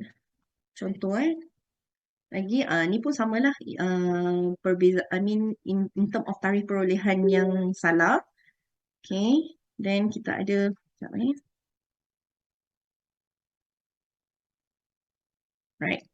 So, bila nyatakan nama aset, nombor kenderaan tu perlu pastikan dia jelas lah. Jangan terterakan nama model saja. Kita pun tak tahu kadang-kadang nombor siri pendaftaran ni untuk kenderaan mana. Okay. Boleh tulis, kan ada ruangan catatan dekat belakang ni kan. Boleh make use lah. Mungkin menyatakan model kenderaan dekat sini ke. Okay. Kadang-kadang ada kekangan, macam sekarang kita dalam transition yang PEP tu sedang dikemaskini oleh engineers kan. So dalam ruangan nombor siri pendaftaran ni, tuan-puan boleh nyatakan nombor siri pendaftaran KKM, mungkin slash atau space, masukkan nombor asis tu. At least bila PEP tu dikemukakan, kita tahu, oh aset ni sekian 3007 adalah aset printer HP Laser 1006 ni. kita dapat identify. Untuk PEP yang tak ada nombor siri pendaftaran aset lagi. Okay, at least kita dapat cross check information tu. Okay, perlu ada nilai semasa RM di ruangan kolom sinilah nilai semasa ni. Alright, nyatakan keadaan justifikasi aset, jangan kosongkan, menetapkan kaedah pelupusan yang sesuai, yang sewajarnya perbincangan dengan LPP dan pegawai aset lah. Okay, nyatakan tarikh lantikan LPP terkini. Okay, yang dekat bawah ni, pastikan adalah lantikan yang sah lah. Tumpuan adalah ada terima surat lantikan tu. Okay, right. Akhirnya perlu tanda tangan Q41 ni lah. Okay, next. So, perkara-perkara lain yang perlu beri perhatian untuk kelulusan MOF. Untuk MOF, salinan QPAH 3 dan 4 memang tak boleh dikecualikan lah. QPAH 2 ni adalah salinan daftar yang lama lah, QCard lama. Dan QPAH 21 mesti ada. Dan PEP, walaupun hadiah dan serahan kepada pihak luar, kan kita TPA tadi dikecualikan PEP kan. Tetapi untuk permohonan ke MOF, MOF nak juga disertakan PEP ni. Okay, gambar berwarna. Dan untuk peralatan, alatan perubatan perlu ada pengesahan aset tidak mengandungi bahan sisa radioaktif ni lah. Okay, and then untuk aset-aset yang bawah program RTM, kita perlu ada pengesahan sama ada aset ni pengesahan aset tidak terlibat dalam RTM atau sama ada aset tu terlibat dengan RTM. Okay. So, kalau ada perincian implikasi kewangan bagi pelupusan aset tu pun perlu kemukakanlah berapa kos yang predicted yang akan kita incur untuk pelupusan satu aset tu. Kita perlu nyatakan, mungkin ada quotation daripada syarikat ke, perlu kemukakanlah. Okay, ini adalah contoh-contoh aset tidak mengandungi bahan sisa radioaktif. Kita perlukan daripada yang pegawai sains lah, daripada bahagian kawalan selia. Boleh through email pun kami terima, surat rasmi pun kami terima. Okay, memo boleh. Okay, kalau untuk aset yang terlibat dengan RTM, biasa kita ada surat pelaksanaan RTM daripada KSU tu lah. Okay, kalau tidak, secara email pun kami terima. Alright. So, ni adalah contoh surat aset terlibat dalam RTM tu, serahan lah. Okay, biasa aset-aset ni pelupusan dia secara serahan. So, kalau tuan-puan ada go in detail, kadang-kadang dalam kita punya kontrak dengan syarikat konsesi tu, dia ada ni, kos tambahan yang ditanggung oleh pihak kerajaan sekiranya pelupusan dilaksanakan. Ni yang saya cakap tadi, yang 5% tu. On the dot, dia dah ambil dah 5% tu. Okay, tak kira lah apa servis. Alright. Dia carikan syarikat, dia akan ambil fee dia 5%. Okay, kalau kita cari sendiri, kita boleh elakkan pembayaran 5% ni lah. Okay, akhirnya kita ada laporan pelupusan QPAH 32 lah. So, setelah tindakan pelupusan diambil, kita dah jana QPAH 23 kita pada katakan Januari, February, March, dah ada tindakan pelupusan. So, information yang kita telah ambil ni, kita perlu laporkan pada setiap suku lah. Okay, dalam laporan JKPAK. So, akhirnya kita ada satu laporan tahunan di mana kita akan kumpulkan 4 suku punya laporan. Make sure information yang nyatakan dalam QPAH 32 ni adalah aset-aset yang telah diambil tindakan pelupusan. Bukan kami dah mohon pelupusan, masih tunggu kelulusan, kita dah masukkan information dia dekat sini. Bukan macam tu. Kita dah jana dah QPAH 23 daripada sistem. Right? So, PTJ perlu mengemukakan kepada upah jabatan ibu pejabat dan biasanya PTJ akan kemukakan kepada JKN sebelum 15 Februari, and then kementerian akan upah kementerian akan kemukakan kepada MOF sebelum 15 Mac lah. Untuk laporan tahunan 2023 pun kita dah kemukakan untuk makluman tuan-puan So, ini adalah format dia lah. So, kita akan lapor ikut JKN. Okay, jumlah nilai asal perolehan ini yang selalu PTJ akan confuse. Okay, contoh JKN Melaka, dia ada 3,000. So, 3,000 ni jumlah sini. Nilai perolehan asal dia adalah jumlah untuk 3,000 ni. Katakan 3,000 ni kita ada pecahan ikut kaedah. So, ini adalah kaedah. Satu ni jualan. jualan tender 3 tu. Then B adalah buangan terjadual. So kita nyatakan dekat sini. Sini mungkin 100,000. Okay, jumlah mungkin 1 juta, 100,000 adalah A, B adalah 100 juta. So 1, 2, 3, 4, 5, 6, 7, 8, 9, 10. Semua ni ada 100,000. Okay, so jadi 1 juta lah jumlah dia dekat sini. Okay, jumlah nilai semasa ni adalah jumlah nilai semasa untuk 3,000 item ni. Okay, hasil pelupusan ni adalah hasil untuk jumlah 3,000 item punya hasil ni. Okay, kos pengendalian pun sama. Okay, kalau mungkin jualan ni kita tak ada kos pengendalian, tak adalah. Okay,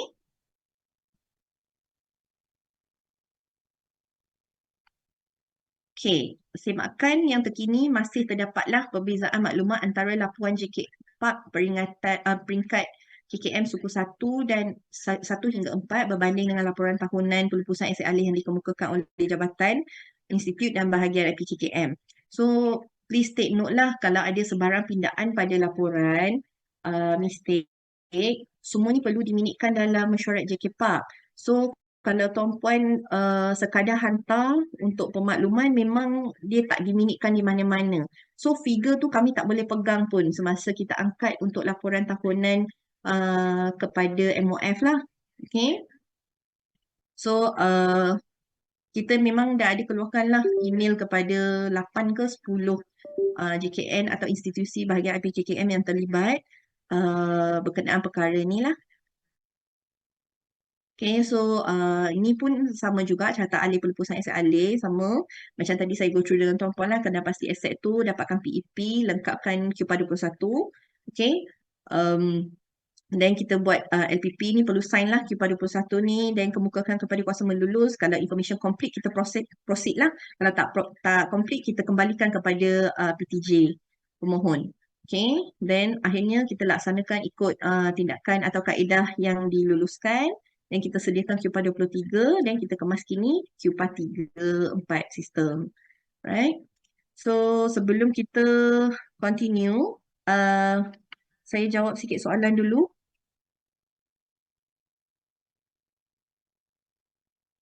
Untuk e-waste tu, ya, perlu dapatkan 3 quotation daripada syarikat. Sekiranya kenderaan dilepaskan terlibat dalam kemalangan, apakah status pelupusannya? Adakah patut dibatalkan pelupusan atau bagaimana? Okey, berkenaan dengan kenderaan kemalangan, nanti saya akan go through dengan Tuan Puan. Jika jabatan ada aset rosak, KKM minta aset tu, kita perlu buat pindahan ke atau mohon PEP untuk lepaskan? Boleh buat pindahan. Kalau within KKM, untuk tujuan pembelajaran boleh buat pindahan aset. Tapi PTJ penerima tu perlu sedia maklum lah kalau apa-apa kos untuk membaiki aset yang diterima tu PTJ tersebut perlu tanggung. Aset dah lama habis waranti telah rosak dan kos repair hampir sama dengan unit baru. Pihak konsesi cadangkan tukarkan unit yang baru dan kos ditanggung konsesi. Ini dikira macam mana? Yang ni adalah serahan. Kita ada kontrak. Okay. KKM juga perlu untuk tujuan, okey, betul. Kami ada terima sumbangan aset daripada syarikat konsesi tetapi syarikat nak semula aset tersebut sebab nak tukarkan aset yang spek lagi tinggi. Soalannya macam mana prosesnya sebab aset yang diberi pada awal telah didaftarkan. Yang ni adalah secara serahan lah. Okey, sumbangan tu first, sumbangan kita maksudnya ada terima hadiah lah daripada syarikat konsesi kan macam mana ni Puan? Puan Faizah. Sebab kalau kita terima secara hadiah, kita perlu tengok sama ada dia, kita terikat dengan dia tak untuk aset tersebut. Jika tidak, kita perlu lupuskan secara e-waste and then sumbangan yang dia nak bagi kita baru tu kita kena daftar semula dengan punca kuasa penerima pendaftaran hadiah barulah. Untuk pelupusan secara hadiah perlu libatkan KKM tak sepanjang proses tu. Ya, pelupusan secara hadiah kena tengok harga dia PKD Marang Sebab seperti yang saya cakap 3 kuasa melulus tu lah. So kalau dia fall dalam mana satu kategori angkat. Kalau perlu ke JKN lah. Kalau nak tanya out of topic, sistem nombor giliran QMS bawa aset ke pembangunan? Bukan bawa. Saya boleh jawab yang untuk Nur Hamama ni bukan bawa QMS sebab mana-mana ketua subunit dalam UPAS ni tak jaga QMS. Okay. Kami perlu memohon pelupusan kenderaan secara hadiah, namun pihak KKM minta PEP juga. Adakah kami boleh skip PEP untuk permohonan seterusnya? Okey, Heidi dah jawab. Musnah dibuang kena disertakan surat kelulusan majlis. Musnah dibuang kena disertakan surat kelulusan majlis perbandaran ke? Kalau ada boleh sertakan. Paling penting kita perlukan QPAH 22. Untuk vaksin COVID, cara pelupusan yang sesuai adalah secara e-waste atau musnah. Okey, untuk Puan Hafizah ni, untuk kaedah pelupusan vaksin COVID adalah secara buangan terjadual. Kalau nak gunakan parah 6, 6 tak silap, 12 12 tak silap saya dalam pengurusan pelupusan stok boleh, ataupun musnah. Kita perlu nyatakan dengan detail. Kalau untuk vaksin COVID ni secara microwave infection lah, disinfection. Okay. Right, pelupusan secara kontrak berpusat maksudnya satu kontrak berlainan dibuat melalui kaedah perolehan. Ya, betul. Puan Sri Devi, betul. Understanding puan tu. Okay. Biasa JKR ikut tarikh gram bukan ikut QPAH puan. Tarikh apa tu Encik Muhammad Idris? PKDPD Muh. PEP perlu disediakan pada ikut punca maklumat daripada QPAH 3. Tarikh perolehan aset tu. Okay. Saya nak tanya contoh aset seperti katil kayu, kerusi yang telah rosak di makanan yang telah hancur dan tiada fizikal asal. Tak nak sahkan dan sign sebab aset tu dah hancur. Macam mana nak selesaikan situasi begitu? Boleh untuk Tuan Lennon perlu pihak puan dapat tahu pihak tuan dapat tahu lagi tak yang nombor siri pendaftaran aset tu? Kalau ada, boleh je. Pegawai aset pun boleh sahkan aset tu. Okay. Kalau tak dapat sahkan fizikal dia, tak ada nombor siri pendaftaran, permohonan hapus kira lah perlu diangkat. Sebab kita dah tak dapat identify fizikal dia. Peralatan ICT seperti komputer jika buat pelupusan perlu memenuhi syarat CGSO. Ya, betul. Sebab garis panduan CGSO tu dibangunkan pada 9 Disember 2022 tak silap saya. So, Kementerian Kesihatan dimaklumkan lambat. I mean, kita dapat tahu benda tu lambat, tapi garis panduan tu dah kuat kuasa kan. So, semua permohonan yang nak dilipuskan ada aset komputer ni mesti kena mematuhi syarat CGSO. Puan, untuk QPAH 21, di ruangan pegawai pemeriksaan, tarikh lantikan, tarikh pemeriksaan boleh bertype atau chop. Sebaiknya bertype lah. Okay, cuma chop dengan tanda tangan pegawai LPP sahaja, manual. Aset printer di bawah syarikat konsesi ditukar dengan printer lain tidak sama brand dan harga boleh ke? Ditukar tu macam mana puan? Tukar beli ke ataupun serahan? Okay. Kalau tukar barang within the warranty period tak sama brand tapi the price sama, boleh. Kalau tukar beli kita incur cost, kita perlu ada justifikasi lah. Printer lama tu macam mana, apa aset yang kita dapat. Dia kena tengok situasi tu puan. Pelupusan dengan cara tukar ganti, contoh printer lama tukar dengan printer baru. Okay, apa soalan tu? Tak dapat tangkap. Tukar ganti. Kalau tukar ganti tu dia komponen kepada aset tu. Kalau saya nampak contoh ni adalah one to one. One to one maksudnya printer lama tu e-waste lah. Untuk pelupusan perabot, kelulusan daripada LPP dalaman sahaja boleh tak puan? Boleh? Janji LPP tu dilantik. Pada PEP 19, JKR akan letak tarikh perolehan yang ada pada grant, bukan ikut tarikh beli. QPAH 3. Okey. Untuk situasi macam ni, kalau ada bila kementerian ke JKN tanya berkenaan dengan soalan Encik Muhammad Idris ni, berbeza kan? Encik tahu justifikasi dia macam tu kan? Nyatakan, kita akan terima. Okey? Prescription yang di-print direct ke farmasi tanpa sign doktor, apakah cara buat pelupusan? Maksudnya tak ada ubat dari Indian keluar ke? 5 printer lama ditukar dengan satu printer baru.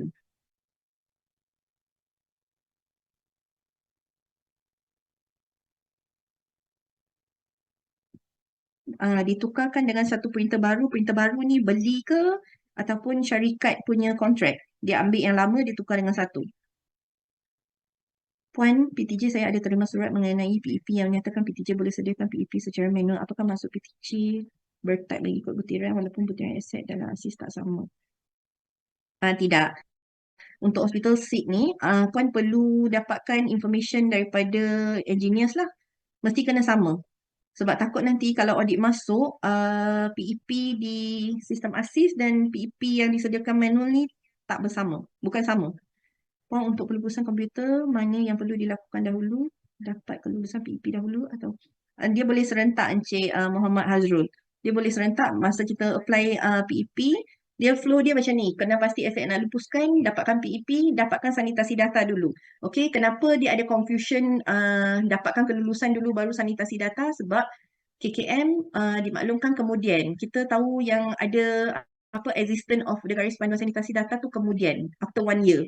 Okay, so siapa yang dah kemukakan permohonan, kita akan minta pengesahan sanitasi data tu. So untuk situasi macam tu, tuan puan perlu dapatkan lah selepas, I mean masa kita query tu, tuan puan dah perlu pergi dapatkan sanitasi data tu, pengesahan sanitasi data. Yang belum mohon ni semua, semasa buat PEP, dapatkan sekali sanitasi data.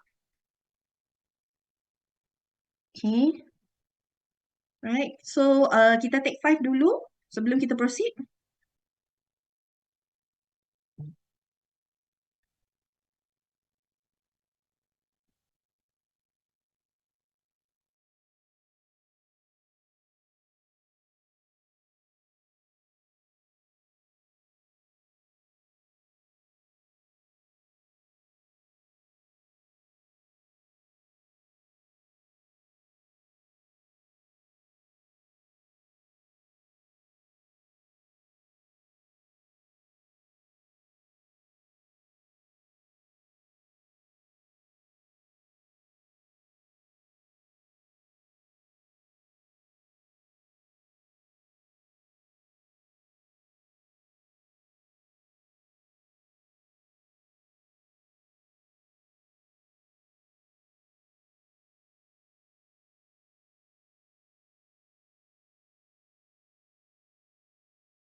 Okay, kita continue boleh?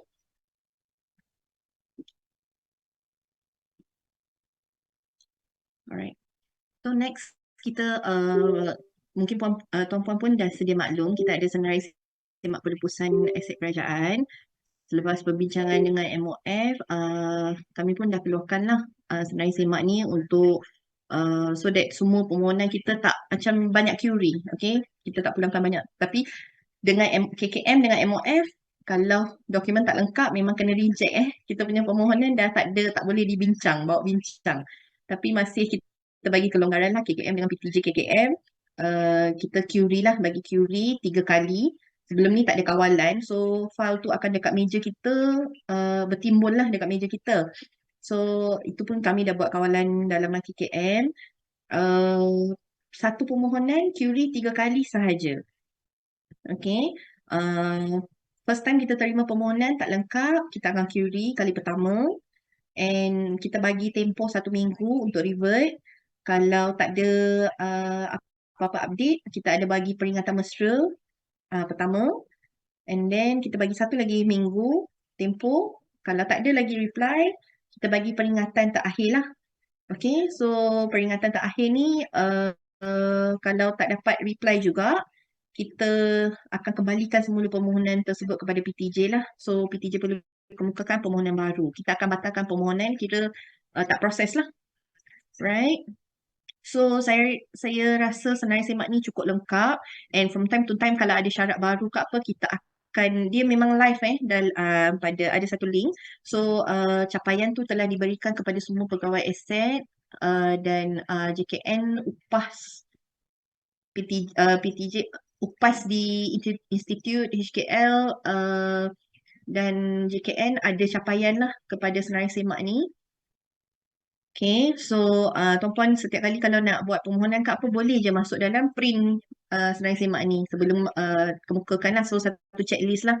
Boleh go through untuk aset alih, stok, haiwan, kuasa melulus dia siapa, permohonan apa, kaedah show yang diberikan oleh LPP tu apa.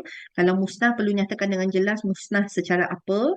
And then kita pun ada dah split lah untuk apa uh, apa nilai bagi kuasa melulus tu. Okey, kalau 50,000 perlu permohonan yang berasingan lah. Okey, kalau untuk MOF perlu kiupah borang 21 yang berbeza. Tak boleh sekalikan. Memang daripada PTJ punya side angkat bersekali, tapi bila kita angkat kepada MOF tak nak kita berpalang. Kalau tuan-puan boleh imagine apa yang saya tengah cakap ni, satu permohonan borang kiupah 21 ada 3 aset. Okay, 2 aset tu kelulusan SUB ataupun KSU KKM. Satu tu kelulusan MOF. Okay, bila kita angkat, praktis sebelum ni kita akan palang. Okay, palangkan 2 kelulusan KKM tu, kita angkat satu borang kipas 21 yang dipalang tu kepada MOF lah. So MOF dah tak nak macam tu. Kalau nak angkat permohonan kepada MOF, mesti permohonan kuasa melulus MOF sahaja. Alright. So pindaan kepada QPA 21 pun tidak boleh macam kita buat pindaan guna pen and then initial dah tak boleh diterima lah. Seperti yang saya cakap tadi, borang QPA 21 mesti kena bersih. Kalau ada pindaan, tuan-puan perlu kemukakan QPA 21 yang original, semula. So macam untuk yang jauh-jauh tu saya advise lah sebaiknya hantar yang betul. I mean yang tepat. So kita tak ada macam berulang kali nanti drag lagi permohonan tu. Right? Apa kalau tuan-puan ikut senarai semak ni, saya rasa tak sesat lah. Dia memang ada dapat guide. So saya tengok banyak JKN, PTJ pun dah praktis menggunakan lah. Right? Okay, untuk kenderaan kemalangan. Okay, sebelum ni kita pun ada macam uh, reply daripada MOF di mana kenderaan kemalangan ni perlu diuruskan di bawah Tata Cara Am 2.8, kehilangan dan hapus kira. Untuk makluman tuan-puan, sehingga hari ini masih kita tengah tunggu maklum balas daripada pihak MOF lah. Okay. So, apa yang saya boleh buat dalam kawalan saya adalah, I mean kawalan KKM, sebab kita ada, kalau tuan-puan maklum, kita ada FAQ untuk tata cara pengurusan aset. So, dalam tu ada menyatakan, okay, saya boleh tunjuk dekat tuan-puan ni. Ini adalah petikan untuk saya punya reference lah, kalau tuan-puan boleh nampak. Okay. Pengurusan aset alih untuk pelupusan ni Okey. Jabatan bercadang untuk melupuskan kenderaan yang tidak ekonomi dibagi akibat kemalangan. Apakah tindakan yang perlu dilaksanakan? Okey, kenderaan kemalangan dia mesti first come first, dia mesti kena ikut pekeliling WP 4.2, kemalangan yang melibatkan kenderaan kerajaan Malaysia ni dulu. Okey. So dalam ni ada laporan 362A, laporan 362B. Okey, 362A tu dia pemandu akan isilah. 32B tu JKR, pegawai teknikal akan isi mengatakan apa keadaan kenderaan tu, berapa kos yang perlu ada untuk membaiki kenderaan tu. Okey, ekonomi dibaki ataupun disyorkan lupus. Okey, so kita KKM kita pegang dengan ni, melaksanakan pelupusan berdasarkan laporan kemalangan dan laporan kerosakan di bawah WP 4.2 serta mematuhi tata cara pengurusan aset alih. Sebelum ni kita put on hold lah kes-kes kemalangan KKM ni untuk tunggu maklum balas daripada MOF. Tapi sehingga hari ni tak dapat maklum balas, so kita tak nak tunggu. Apa decision yang kami ambil adalah kita perlu pastikan kenderaan tersebut tidak terlibat dengan kes mahkamah. Okey, kalau ada, kita perlu pastikan kes mahkamah tu dah close lah. Pegawai kami tak ada kes ataupun tak ada tuntutan pihak ketiga. And then dengan semua dokumen lengkap, kita akan proses, kita akan lupuskan kenderaan yang terlibat dengan kemalangan secara jualan sisa. Okey, itu pun kawalan dalaman kita. Kalau kenderaan kemalangan, kita tak nak ada isu dengan mana-mana pihak, kita tak nak jual kepada pihak luar, kita tak nak hadiah, tak nak serahkan kepada orang luar. Okey, kita jual secara sisa. Scrap lah. Okay. Kalau biasanya accident yang sikit-sikit tu dia boleh baiki, dia akan baiki, dia akan terus gunakan sebab bukan senang untuk dapatkan peruntukan untuk kenderaan ni. Okay. So apa yang saya highlightkan kuning ni adalah dokumen yang mesti ada lah semasa mengemukakan permohonan pelupusan kenderaan. Okay, laporan kemalangan, laporan kerosakan, laporan polis mesti ada, and then gambar depan belakang sisi, and daftar harta modal 3 dan keputusan mahkamah daripada PUU lah, yang orang boleh dapatkan daripada PUU. Kalau ada kes yang serius mengakibatkan kematian ke apa, kita perlukan surat kebenaran untuk melupuskan kenderaan tu daripada mahkamah lah. Okay, fizikal tu tidak diperlukan lagi. So boleh, tak perlu untuk kes lagi lah. So boleh lupus. Right? So kemukakan permohonan pelupusan dengan QPAH 21 angkat kepada kuasa melulus. Right? So untuk kenderaan kita ada kenderaan import juga. So untuk kenderaan-kenderaan import ni kita perlu batalkan sekatan custom lah sebelum proses pertukaran hak milik ni boleh dibuat. Okay, macam mana cara buat dia? Tuan-puan perlu gather semua dokumen-dokumen ni dan boleh hantar secara email atau serahan tangan kepada Jabatan Custom lah dalam negeri. Okay, untuk mereka proses pembatalan sekatan custom ni.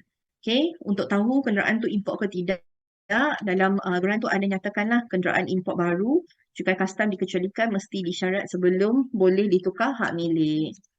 Right? So ini adalah garis panduan yang kami keluarkan pada 1 Julai 2023. Kalau tuan-puan yang dah lama dalam menguruskan aset, mungkin ada pernah go through lah situasi-situasi di mana kenderaan yang telah dijual, dihadiah, diserahkan kepada pihak ketiga, ada problem di mana alat ganti tak dapat dicari, mungkin penerima tak nak bagi kerjasama untuk pertukaran hak milik, dia tak ada duit nak servis kereta. Okay, so sebelum ni macam saya cakap tadi kan, untuk hadiah dan serahan kita ada surat akuan penerimaan. So surat akuan penerimaan tadi tu dia sebenarnya tak sah di sisi undang-undang lah. Dia cuma antara dua parti je. Orang tu hilang ke apa ke, kita perlu tahu kenderaan tu masih nama pengarah JKN ataupun KSU KKM. Okay, so liability kenderaan tu masih atas kita lah. Alright, so saya dah foresee nampak benda ni dan kita dalam UPAS ni kita work out, kita keluarkan satu garis panduan dengan involvement of semua pegawai aset daripada semua negeri. Kita buat dekat Melaka tempoh hari dan kita bangunkan satu garis panduan ni. So dalam garis panduan ni adalah surat aku janji ni. So surat aku janji ni sah di sisi undang-undang di mana pembelider yang berjaya atau penerima perlu isilah borang surat aku janji ni hadir bersama dengan seorang pegawai daripada upah PTJ. Okey, boleh jadi pegawai aset ke, runner ke, siapa pun boleh. Okey, untuk urusan pertukaran hak milik. Alright. So dalam ni kita dah nyatakan dengan jelas di mana pembeli atau penerima ni menguruskan proses pertukaran hak milik di Jabatan JPJ atau Jabatan Laut dan menyelesaikan urusan penukaran hak milik dalam tempoh 3 bulan dari tarikh bayaran penuh dijelaskan. Okey, saya faham bahawa jika pihak saya gagal berbuat demikian, kementerian berhak untuk membatalkan tawaran pelupusan dan batalkan pendaftaran kenderaan lah. Okey, so sebelum ni kita tak ada klausa ni. Okay, so kita tak terikatlah dengan apa-apa. Mungkin ada 6 tahun, 7 tahun dia pun guna je kenderaan kita. Tak ada apa-apa tindakan diambil. Tapi Q-PAS 23 dah dijana. Okay, so dengan adanya surat aku janji ni, saya rasa PTJ dah boleh ambil tindakan sewajarnya lah. Okay, maksudnya kita bagi time frame. Dia ambil kenderaan je dalam tempoh 3 bulan. Kalau dia tak datang balik, kita bagi dia email atau surat official. Okay, itu adalah tindakan yang kami telah ambil lah. And then tak ada reply dalam tempoh yang apa kita bagi tu kan. Kalau dia ada datang balik dengan reason, kita ada bagi kelonggaran lah. Okay, kalau tak ada reason, so bagi sampai satu tempoh. Okay, kalau tak meet, kita boleh gunakan surat aku janji ni dengan surat kelulusan yang awal kita keluarkan tu, okay, dengan pembida yang berjaya, semua dokumen lengkap lah. Tuan-puan boleh bawa kepada JPJ dan batalkan hak milik. Okay, kalau boleh keluarkan satu surat lah pembatalan hak milik. Mungkin ketua jabatan boleh sign. Okay, nyatakan tindakan atau inisiatif telah diambil untuk urusan pertukaran hak milik ni, namun tidak diberi kerjasama oleh pembida atau penerima berserta dengan surat aku janji ni, kita boleh batalkan hak milik kenderaan di JPJ. Right? Okay, tadi ada tanya kaedah yang sesuai untuk pelupusan kenderaan. Apa kaedah yang sesuai?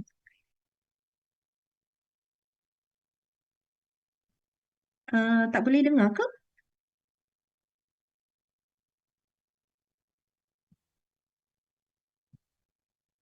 Okay. Sekiranya pelupusan bot shore musnah, pegawai kesihatan menghancurkan dengan membayar kontraktor cara bayaran melalui EP dan menggunakan kod bidang yang berkaitan dengan bot juga ke, Puan? Ya, betul. Sekarang kelulusan dah tak hantar hard copy ke? Okey, kelulusan seperti yang disetujui dalam mesyuarat JKPAK 2 suku lepas tak silap saya telah diminitkan. Memang semua surat kelulusan akan bukan, sorry. Surat kelulusan akan dimuat naik ke dalam satu Google Drive lah. Google Drive tu diberi capaian kepada JKN. So JKN boleh download dari sana dan hard copy akan dihantar juga kemudian. Tapi kita ada save satu soft copy dulu dalam drive. Ada tak link senarai semak? Boleh, nanti saya share. Okey, saya punya staff dah share. Okey, apabila pembatalan permohonan KKM maklum ke tidak pada PTJ. Semua pembatalan permohonan uh,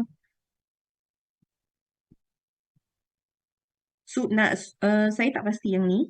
Sekejap, apabila pembatalan permohonan KKM maklum ke tidak pada PTJ. Kalau 3 kali tu kita tak dapat revert, kita akan tutup file. Sebab tak terima apa-apa maklum balas daripada PTJ.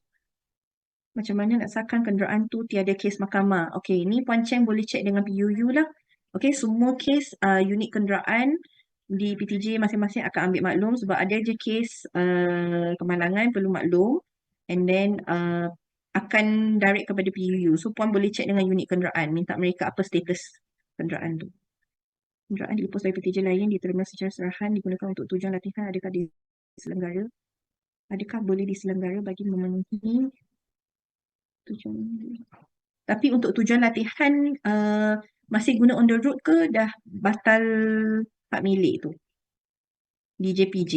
Itu nak tanya Encik Muhammad Fakhur Razi. Sebelum JPJ kena pergi custom dulu kan Puan? Ya, betul. Sebelum pergi JPJ kita kena custom dulu. Right. So kenderaan kaedah yang sesuai kita boleh jualan sisa, hadiah, serahan dan tukar.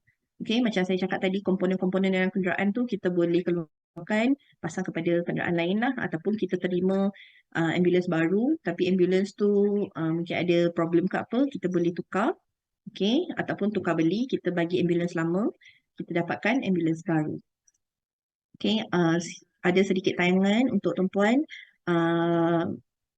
Baguslah yang Intan wilayah Sabah ni, dia ada keluarkan satu proses pelupusan kenderaan secara sebut harga. So tuan-puan boleh tengok.